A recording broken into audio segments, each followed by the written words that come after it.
Madam President, a few weeks ago, I spoke about the tragic death of a National Guard service member here in Washington, D.C. on the eve of Thanksgiving. While I salute, and we should all salute, the bravery of those who risk their lives to keep us safe, we can't ignore the reality that this woman was yet another unnecessary victim of President Biden's careless immigration policies. The man who committed this heinous crime was an Afghan national who President Biden allowed to enter the United States without proper vetting after our disastrous withdrawal from Afghanistan. He did this via a procedure known as parole, which I'll explain more about in a minute, but this was not in accordance with any law or any visa recognized by Congress or passed through a legislative act. This was done on a wholesale abuse of something called parole authority. Here is as I said, I will explain a little bit more, but parole allows inadmissible aliens, that means people from other countries, to be physically present in the United States. It's designed to be used on a case-by-case basis, but was widely abused by the Biden administration to circumvent Congress. So I asked my friendly AI assistant to give me a summary of some of the parole programs that were used by President Biden to circumvent Congress and the legislative process. There was a process known for Colombians, Haitians, Nicaraguans, and Venezuelans. Up to 30,000 people a month were basically waived into the United States due to the abuse of this so-called parole process. Then there was Uniting for Ukraine, which allowed roughly 267,000 Ukrainians paroled into the United States. There was Operation Allies Welcome, which this individual who perpetrated this crime against these two guardsmen here over Thanksgiving was part of. That 77,000 Afghans were evacuated and paroled into the United States. There was another one called Keeping Families Together, which was enjoined by a federal court. Then there was one called the Family Reunification Parole Program, which expanded the program for Cubans and Haitians and for certain other family-based visa beneficiaries facing long waits. And then finally, there was the Central American Minors Program expansion to allow more minors from El Salvador, Guatemala, and Honduras to apply for refugee status or parole to reunite with their families here in the country. So the point is, by abusing the parole process that's supposed to be used on a case-by-case basis, President Biden waved through, gave them essentially an easy pass into the United States, about 1 million people from foreign countries. And this particular shooter who killed one National Guardsman and injured another was a product of this parole program, the one that happened to do with Afghans, but that was just a piece of a larger puzzle of 1 million illegal immigrants admitted to the United States through the parole program by Joe Biden because he wanted to circumvent Congress. Well, this young woman, who was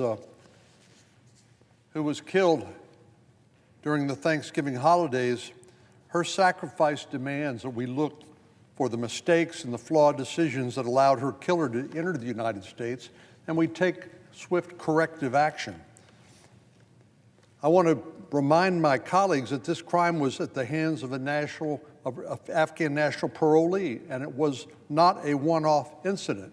For example, the next week, another parolee nearly committed a terrorist attack in Fort Worth, Texas.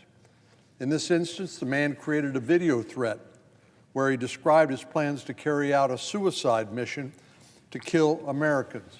This was in Fort Worth, Texas. The man explained in the video how he would use a particular cooking oil container preferred by the Taliban to build a bomb inside his car and then use this handcrafted device to murder Americans. This individual's intentions were clear. In the video, he expressed his affection for the Taliban, which is a terrorist organization now governing Afghanistan, and he stated that he had entered the United States for the explicit purpose of killing Americans. Thankfully, federal and local law enforcement were able to apprehend him before he was able to carry out the attack. I'm grateful to the Attorney General, Pam Bondi, and our state and local law enforcement officials who prevented this attack from happening, in all likelihood killing some of my constituents back home in Texas. However, the fact that this individual was here in the first place underscores yet another failure of the Biden administration to properly vet individuals who entered the country, again, not through any law, but through this abuse of something called parole. Right out of the gate, Cornyn makes it clear this isn't just another routine hearing. He's signaling oversight, accountability, and tough questioning. This is about framing the narrative before administration officials even take their seats. Parole authority sounds technical, but it's a major legal battleground. Cornyn's concern, and the broader Republican argument, is that parole was designed to be limited and case by case, not a broad policy tool reshaping immigration enforcement. Cornyn speaks from the vantage point of a border state. When he talks about strain, enforcement gaps, and local impact, he's channeling what many border communities say they're experiencing on a daily basis. This is classic pre-hearing strategy. Cornyn isn't giving us every question, but he's clearly telegraphing where Republicans will press: legality, congressional intent, enforcement priorities, and whether the administration is stretching the law. Notice how Cornyn frames this less as ideology and more as accountability. He's arguing that Congress has a responsibility to check executive power, especially when policy decisions have nationwide consequences. Immigration hearings don't just stay in committee rooms. Soundbites travel fast. This preview tells us Cornyn expects moments that resonate beyond Capitol Hill. How could someone like this intended suicide bomber, who in his own words came into the country with the express intent of killing Americans, slip through the cracks? Well, we know there were more than just cracks in the Biden administration's vetting process. In many cases, it was virtually non-existent. The repeated incidents committed and attempted by Afghan nationals in the very same week demonstrate that something has gone terribly wrong with the way the United States government during the Biden administration was vetting or failing to vet aliens who've entered our country. But again, as you heard me go through the various categories of individuals that came into the country under this abuse of the parole authority, about 1 million, how in the world could the Biden administration have adequately vetted 1 million paroled immigrants? It can't do it. And that's one reason why this young National Guardswoman is dead. For this reason, I'm chairing a joint Judiciary Subcommittee hearing later this week alongside of Senator Hawley from Missouri, entitled Biden's Afghan Parole Program, a Trojan Horse with Flawed Vetting and Deadly Consequences. We'll examine the policies implemented by the Biden administration that led to these catastrophic events, and particularly the flaws in President Biden's mass immigration parole programs.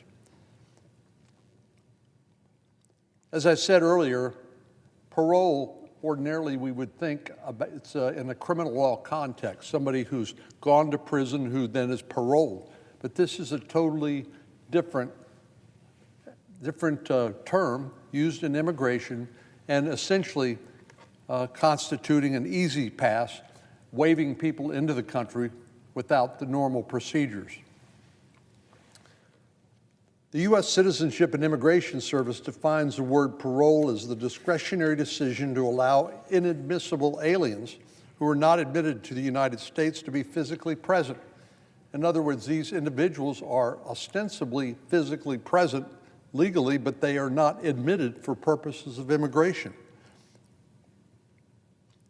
Well, under Operation Allies Welcome, President Biden essentially gave an easy pass to 77,000 aliens who weren't eligible to come to the United States by the law as it then existed in the first place.